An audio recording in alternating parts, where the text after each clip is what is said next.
Om Vakratunda Mahakaya Suryakoti Samaprabha Nirvignam Kurume Deva Sarvakareshu Sarvada.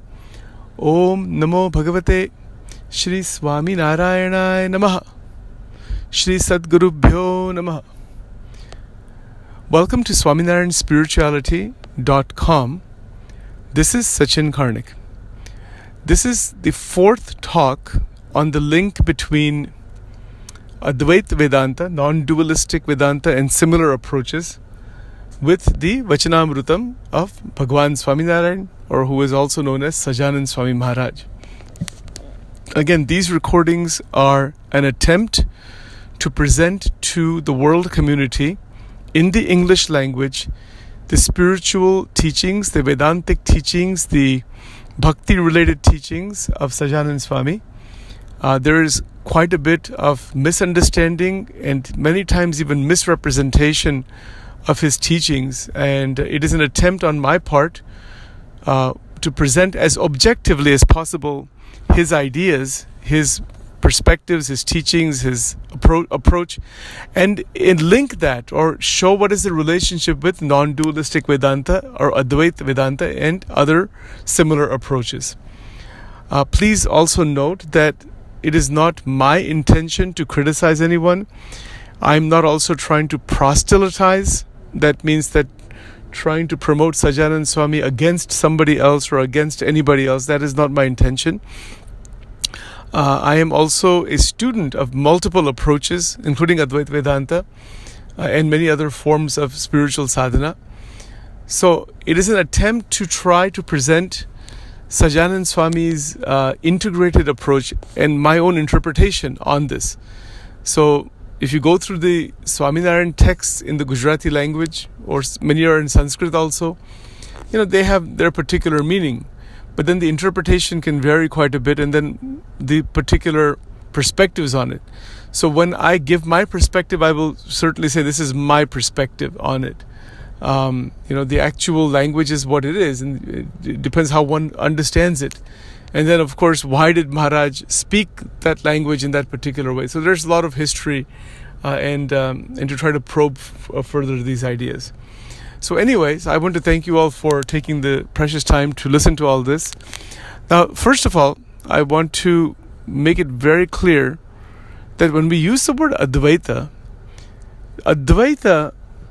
means non-duality. It means one without a second. We could say oneness, but oneness is still kind of one level below Advaita. Oneness is like interconnectedness. You could say that, for example, you could have a husband and wife or a couple. We can say there's great oneness between them. There's great unity between them. But that doesn't mean that they're fused together into one being. They still have a separateness, but there's a oneness between them. So the word oneness is not what Advaita is talking about. I mean, it is part of that path towards Advaita. But Advaita, from a Tattva point of view, from a Vedanta point of view, is that it is only one reality. Now, what does this word reality mean? It means existence. In philosophy, it is called ontology. So when we are experiencing this external world and our internal world and the diversity of experiences in the waking state, dream state and deep sleep state, when we experience these, we experience diversity in the waking state and the dream state, right? So then a question naturally would come about: if there is only one reality, as Advaita propounds, then why is there diversity? So the answer given by Advaitic masters or teachers or in the texts of Advaita is that there is actually only one, and the diversity is an illusion. Right? We've talked about this before in other places, but I'm repeating some of these ideas just for our own clarity. That the world that you see doesn't have actual reality. That it is an illusion, it is a reflection, it is a dream of the Brahman. The one without a second is dreaming the many. If you go through all the texts of Advaita, this is the basic teaching. There is no acceptance of the world, Jagat, as being real. Now, there is a transactional reality that is talked about. But then you can question that. If someone is questioning Advaita and not accepting it as a belief, but is really questioning, well, why is even there a transactional reality? Then the pain, suffering, trouble, the problems, endless problems in the world, the hierarchical nature of the world, one species dependent on another to survive. Somebody else's pain is somebody else's benefit. How is that related to Advaita Vedanta? How can the one Brahman be dreaming this horrific reality? So, from my point of view, this is just my point of view, I don't think that the Brahman is dreaming this horrific reality. I think that's a misunderstanding of Advaita. It's not a dream of the Brahman. The Brahman or Akshara Brahman isn't dreaming this reality. This reality is part of Maya. And that understanding, for me, from my point of view, it makes a heck of a lot more sense than the Brahman dreaming this horrific, crazy stuff that is going on in all of the material reality. I mean, how even if you think about it a little bit and say, how can the one God or the one reality, the one consciousnness and bliss and all be responsible for its own entanglement? It itself has gotten lost and entangled and trapped into ignorance. That means that Brahman came into ignorance. Advaita says Brahman doesn't come into ignorance. So where did Maya come from, and where did all this diversity come from, and all the pain and suffering and everything else? Even all these people who talk about Advaita, if they have a heart problem or a kidney problem, they run to the doctors and emergency rooms and everywhere else. So where's the Brahma Gyan at that point? If I'm saying that I'm the Brahman, as many Advaitic teachers do, they said I'm the Brahman, then you should be able to do anything you want, right? But you cannot. That means you're not the Brahman in that sense. You're a jiva. You're a limited being stuck in Maya. Obviously, that is our actual experience. So anybody who is talking about this Brahman as the one without a second, and all this highfalutin philosophy, that philosophical stuff sounds very good, but look at the practical life. In fact, I had a long conversation with a good friend of mine who is deep into Advaita Vedanta, and he's so deep into it, he said that I should be able to control anything in this world. I should be able to control other people, read people's minds. I should be able to change my life circumstances. Because I am the one without the second. I believe in Advaita. I am the one who is everything. I said, okay, well then there's a problem either with Advaita or there's a problem with you. There's a problem on one side or the other. So the idea, the musings of the sages, again, I'm just sharing with you my point of view, and you please have your own. I would love to hear from anyone, on this. That Shankaracharya ji's words, like the one without a second, if you take them out of context, it can create serious problems in day-to-day life also. Because there are some individuals who've taken these ideas that I am everything and I can do. It's that the human ego gets involved in that. Yes, so the Vedanta is not about human ego at all. But nonetheless, when we examine the reality of the world, when we question why is all of this pain, suffering, why is there even diversity? And that diversity is not necessarily the most happy diversity. Look at the animal world. They're always in fear. Most animals are in fear. They're constantly searching for food. This is in our experience. How can we deny? How can the Brahman degrade into this? Is that what has happened? So this is discussed in Vachanamrut. All these questions are discussed by major acharyas. But before we get to all that, try to understand. I would put Advaita in a very different light. The word Advaita or the Advaita Vedanta is a realization state. That is an awakened state out of the diversity. And then to see the diversity in that new light of that awakening. That is real Advaita Vedanta. Otherwise, these concepts of Advaita Vedanta, you can intellectualize them and throw them around, and practically in real life, one is stuck and trapped in ignorance. And ignorance is also a problem that is talked about in Advaita Vedanta. So and Advaita Vedanta doesn't accept multiple jiva atma, multiple souls. It only accepts the one. There's no two. I'm talking about the Vedantic text. They don't talk about any two, like Ashtavakra Gita or Avdut Gita, or you look at Vivek Chudamani. You look at any Advaitic text by any guru, any teacher. They're always talking about the one. Now, why are they talking about the one? Because that is the reality. The reality is one. It cannot be two different things. But then where did all the diversity and everything come from? There's no answer to that question. You can say it came from Maya, it's part of Maya. But the fact is, if we look at our life experience, we have diversity. There is all kinds of diversity. Now, one can take a path of inquiry as per Raman Maharishi, as per J. Krishnamurti, as per many Advaitic other teachers, just a path of inquiry, because we have an intelligence and we have the mind and we can inquire, and by doing that, become more aware of the nature of entanglements and nature of energy damage and all of those kinds of things. That is what is known as awareness. Awareness of the nature of entanglement. Awareness of the nature of the psychological me that has been constructed over time. So that one could be aware of all those things. Yes, possibly, definitely. But then what? Even if you're aware of all of that, we're still living in this world. This world is as is. Look at the wars that are there, the problems that are there. Look at the physical body with all of the diseases and the damages that can happen, the constant protection that is required, the food that we have to keep eating, the digestion that's going on. Why is all that? Are we saying that this one infinite consciousness has degraded into this in such a terrible state? Is that what Advaita is teaching? And I would say no, Advaita is not teaching that. No Advaitic master has taught. Advaitic master said, awaken out of ignorance. Don't try to justify the existence of ignorance, or to even justify the existence of the multiplicity of reality. You see, so the diversity that exists is part of our experience in this dimension of reality. Now, when they say it's an illusion from the point of view of the Brahman. Now again, that's a kind of a misnomer. Brahman doesn't have a point of view, it's reality itself. But when a sadhaka reaches that stage of illumination, then from that illumined state, everything is in the light of that illumination.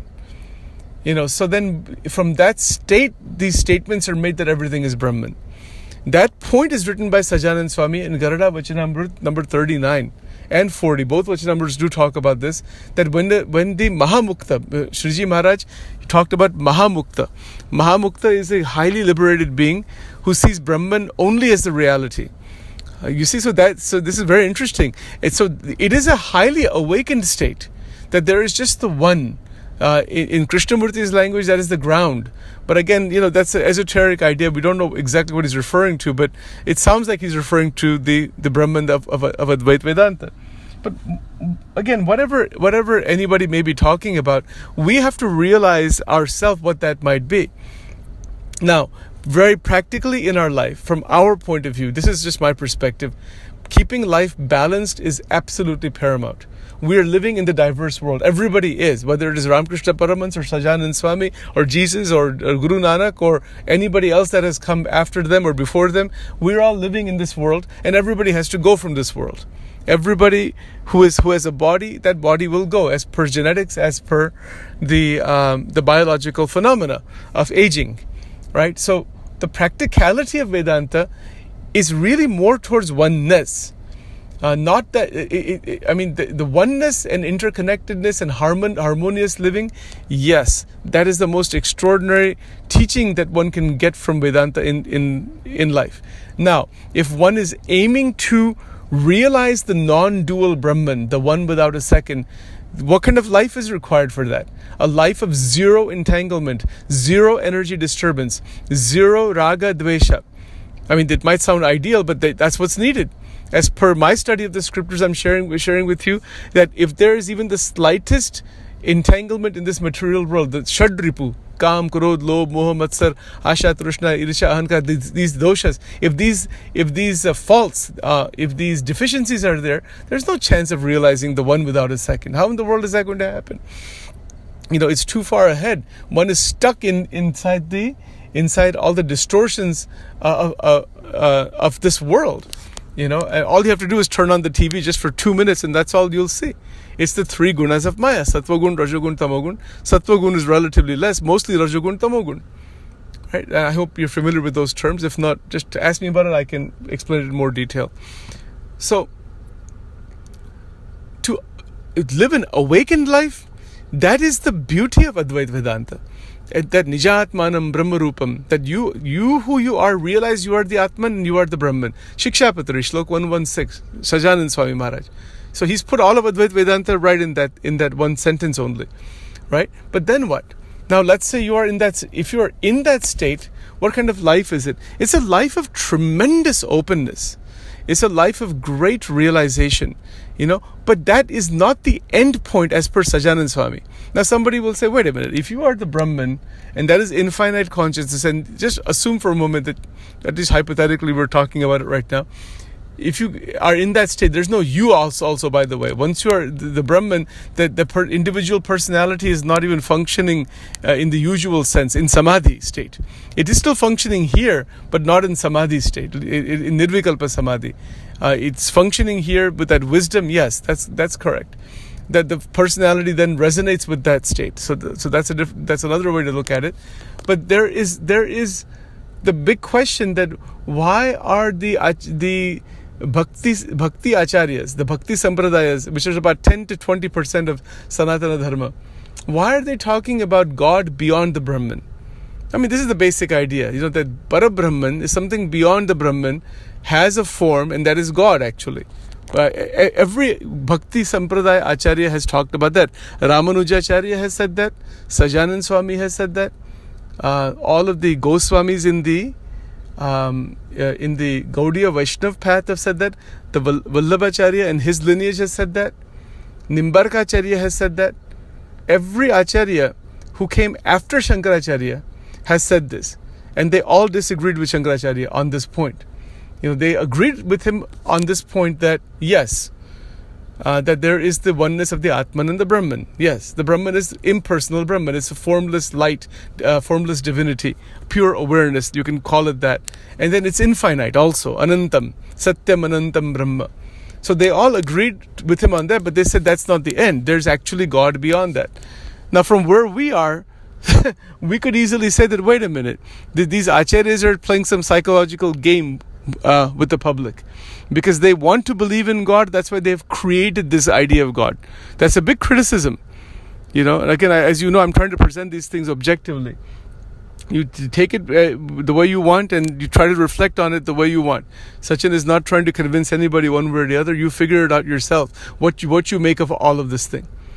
You see, so the criticism of the bhakti paths is that all of this idea of God is a self-delusional thing that has been created by individuals who want to believe in God, or they are trying to lead the public into believing in a fabricated idea of God.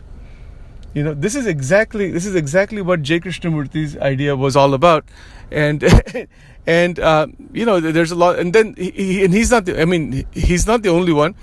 Most of the people who are on the material side, the material scientists, today we have Richard Dawkins, we have Sam Harris. They're called the Four Horsemen: Richard Dawkins, Sam Harris, Daniel Dennett, and Christopher Hitchens. These four are the big atheists, Gnostic, today in this world. They have written massive volumes of atheism, and if you go through those texts, if anybody goes through that, there's a very strong possibility you will forget about God completely. Completely, you will forget about anything, even the idea of God. You will forget. That is how they have written those texts. So what do you make of all this thing? It's up to you to think about it. The criticism of the Bhakti Sampradaya is that this is all some delusion, the God delusion. Now, the response from the Bhakti Sampradaya, the Bhakti Acharyas, those who believe in God, they said that yes, there is the material world, there is a substratum of the consciousness, the Brahman. They've even said that. You see, but then they say that there's a personal God beyond that. He said, wait a minute, how can there be a personal God? If you're saying there's an infinite consciousness, there is no personality left at that point. All of your individual personality and the human bodies and all these, the material world is not even present in the Brahman as far as Advaita Vedanta goes.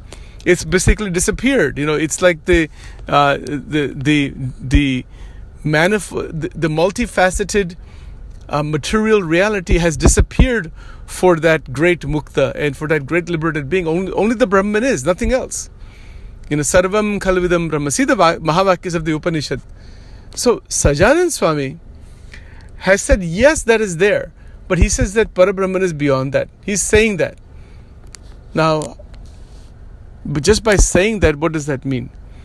Well, this is where this gets really difficult to explain all this, and it's tricky.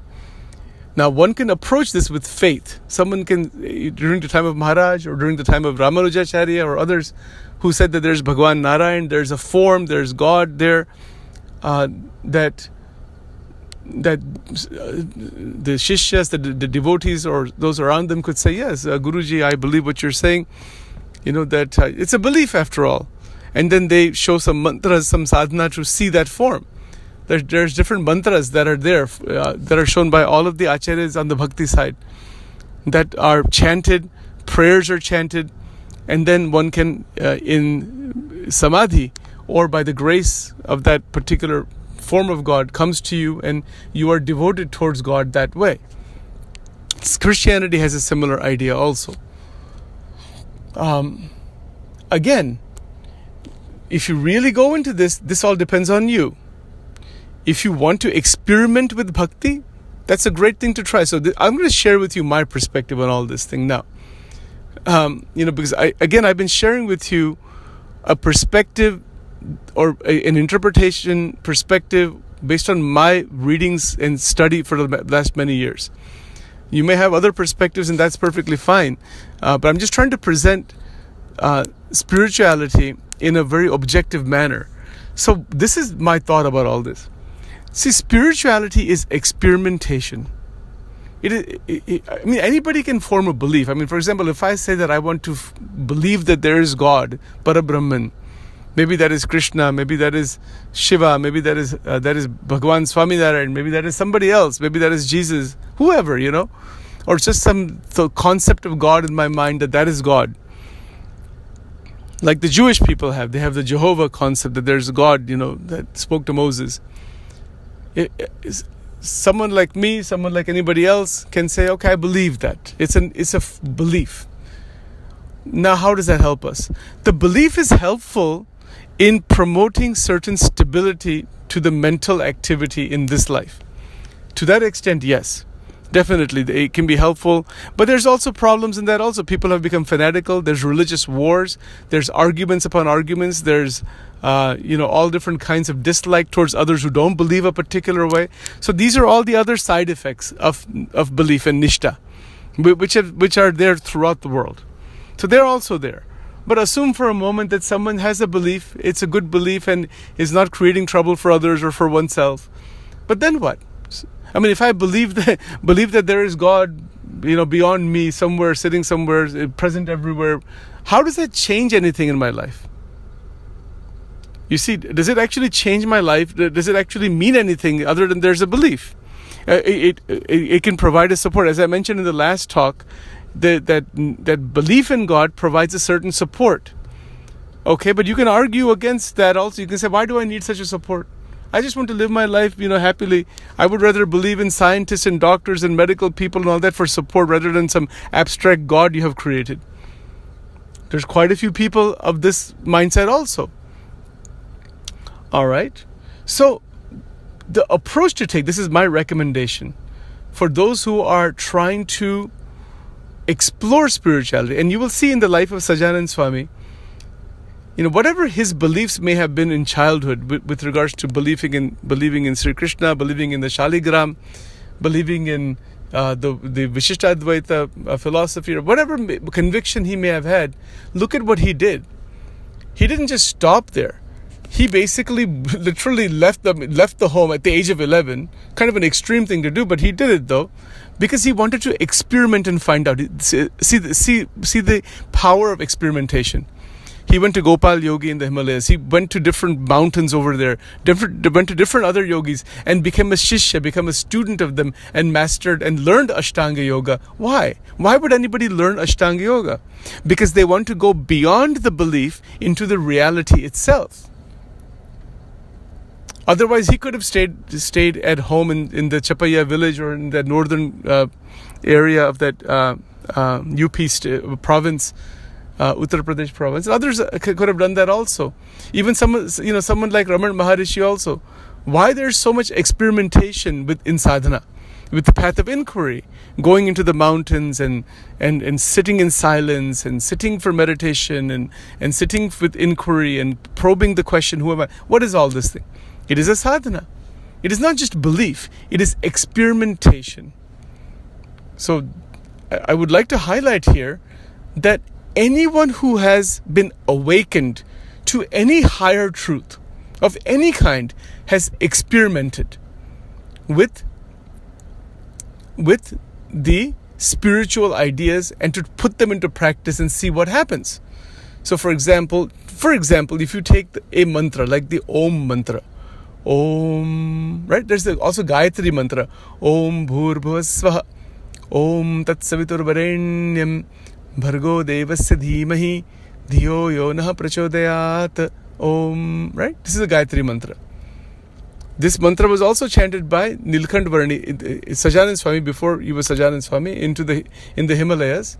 For 4 months, he chanted this mantra, facing east, keeping the Surya Narayan in the mind. Again, that's a charitra. Why? It's an experimentation. If you look at these things objectively and put all the beliefs on the side, what do we find is that these yogis, these sadhaks, whoever they are trying to experiment with what is coming in tradition. Because it's been time tested, like Gayatri Mantra has been time tested by, for thousands of years. So it's come in tradition, so then that sadhana is done. The worship of the Shaligram that Sajanand Swami was worshipping as a form of Vishnu and offering the prasadam, and it's a Vaishnava approach. It's coming in tradition. So then he's doing that. He is developing devotion that when a point comes where he's offering water to the Shaligram, the water disappears. The Shaligram has drank that water. And these kinds of incidences are there throughout the history of Sanatana Dharma. And not just there, they're there in other religions also. Now, what is that? If you question all those things from an intellectual level, you might say that's some kind of psycho-projection. Some people will say it's some psychic power and you're deluding yourself in your own imagination. Somebody can say that too.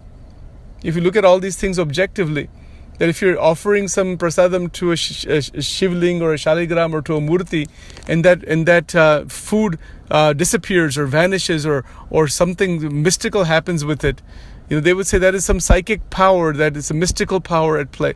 And these things are studied, by the way, in parapsychology. So the field of parapsychology studies all of this type of phenomena. And there's quite a bit of research in it, but it's difficult to replicate it. It is documented pretty well, but it's not replicable. It's more mystical, really. So this is experimentation. Even with the Advaita idea that I am everything, experiment with it and see.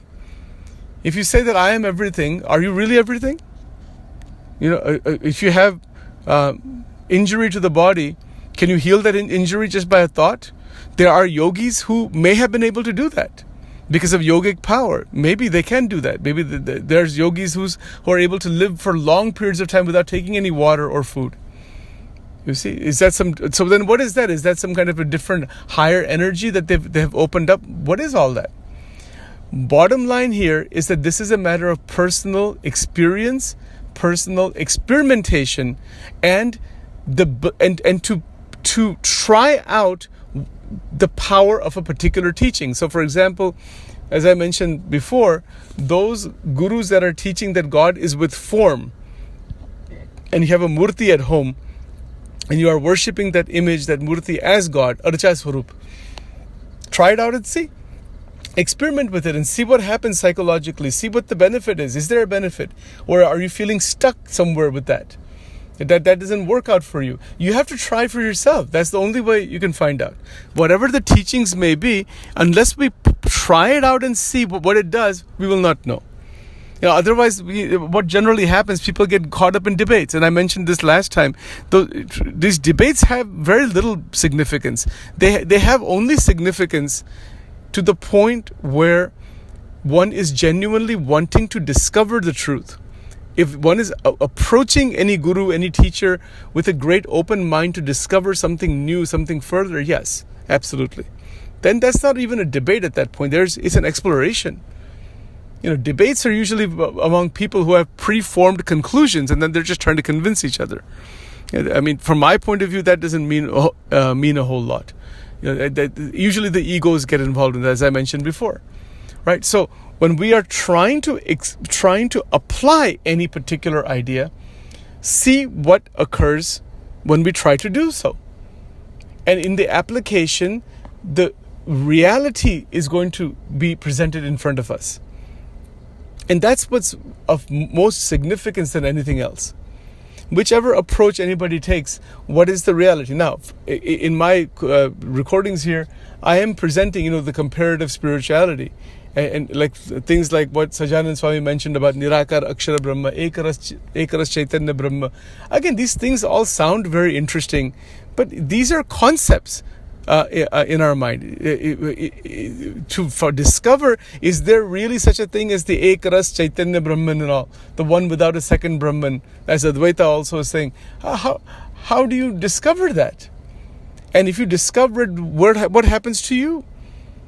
Can you still live in this world with family and with work and with friends and all that? Is it possible? You see, so these questions are addressed in Vachanamrut also. Vartal number 20, Vachanamrut, places emphasis on living in this world with Sankhya and Yoga, like Janak Raja, above Nirvikalpa Samadhi. The Nirvikalpa Samadhi is just going into that Ekaras, Brahman and all that. Yes, you can, that's there. But then what? When you come out of it again, the problems of Raga, Dvesha, other things can be there.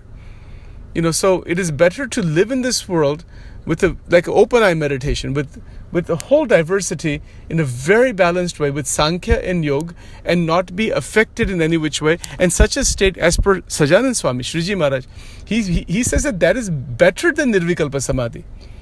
This is Vartal number 20 Vachanamrut.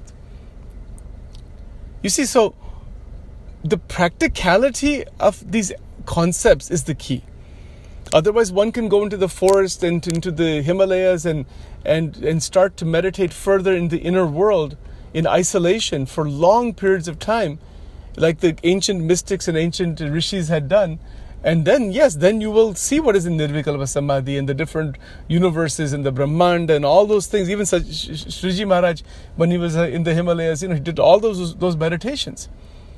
Even in the remainder of his life, there are many instances where there's records of him just basically going into dhyan, into meditation.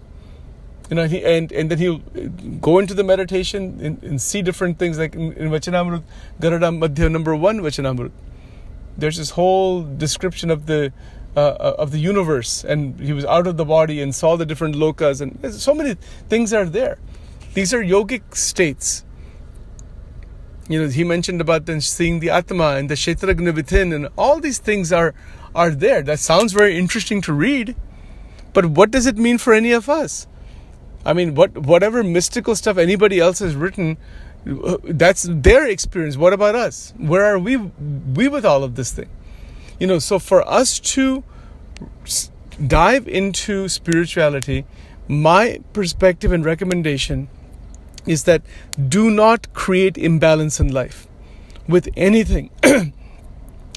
And that's why seva, bhakti, dharma, jnana, vairagya, all these ideas, they come together in a very beautiful progression, living with the diversity, and at the same time we're able to evolve sequentially, one step at a time, further, so that there is more natural awakening and abiding in contemplative meditation. See, we have an intellect, we have a body, we have a mind, we have all these things. We can take beautiful Advaitic ideas or the Vishishtadvait ideas or the ideas from satsanga in many different places, from many different gurus, and contemplate on them. And by contemplating on them, the spirituality opens up, rather than simply getting stuck in divisive beliefs. Divisive beliefs don't lead anywhere except towards strengthening of the ego. So that is not the point. Swaminarayan spirituality, what I'm trying to do here is to try to bring this out in a universal manner that is understandable for everyone. That the spirituality of Sajanand Swami is for every human being who is wanting to evolve further. And the approach he has shown is a very practical, useful, and stabilizing approach. That belief that there is God, that belief itself can create stability, assuming one is not a fanatic and things like that. The belief that God has a form, you have a certain anchor. In Gujarati it's called Adhar. You have an anchor that you're relying everything on that particular form of God. That I'm at your feet, O Lord. I'm just your servant. How beautiful. I mean, from my point of view on this, that this is a beautiful thing. There's nothing wrong with this. And it's a great way to progress further also in devotion. Now, but if one is getting caught up in that idea that this is all God delusion and you're creating all these things, then that is not a path for you. Then devotion is not. Then you have to follow a path of inquiry, or you have to follow just a path of choiceless awareness, meditative abstract awareness. That's all, and see where and that may resonate more with some people. But even in those paths, there is love that is talked about. But what is love? When we use that expression, so to evolve above the entanglements of the world is talked about by everybody. Everyone talks about that in their own way. They're talking about it, but we have to be able to see this in our own way, and to do that, it requires an objective study, an objective experimentation, and things that begin to resonate inside. Go with it and see. Like flashes of insight that are obtained by reading certain ideas. Then stay with that. Don't move out of that. Or even in devotion, there are some very purified states of mind. Stay with them. Remember them. Go further in them. You see, so this is all an internal journey that each person takes. It's 100% internal. All of the outside gurus, teachers, scriptures, mantras, sadhanas, whatever is outside, XYZ, whatever it is, it has only significance to the extent that it actually is realized from within. It's very easy to repeat scriptures and ideas and get into different perspectives, but not to be caught in that. That's the key. To try to realize, to experience what it is, rather than simply kind of just talk about these ideas. And every great sage or every evolved being has always spoken from anubhav, from experience, not just second-hand repetition. And then whatever was happening to them, as I mentioned last time, people like J. Krishnamurti, the mind is so open that there's intense energy flowing through there. You cannot handle it that easily. Read the notebook of J. Krishnamurti objectively. You'll see page after page after page, he's showing the difficulty he's going through. He's not using the word difficulty, but he's saying that, there's this intense pain that's coming, this immensity that is dawning. It's a highly mystical book, actually. It's the notebook of J. Krishnamurti. Amazing. Absolutely amazing. And he's touching upon a reality that is beyond the conditioned mind. You see? So that's why I mentioned last time that one has to be careful when you're going into those kinds of meditations, because the mind has to remain healthy and stable. Otherwise, there is potentially problems can happen if you're just dumping energy inside there without the proper preparation. So that's why even Shankaracharya ji has talked about preparing for Brahma Vidya. It's through devotion, through purification, through seva. Then that light of the Atma is going to shine, and other things will happen after that. All right, we'll stop here for today. We'll continue on this next time. Thank you all very much.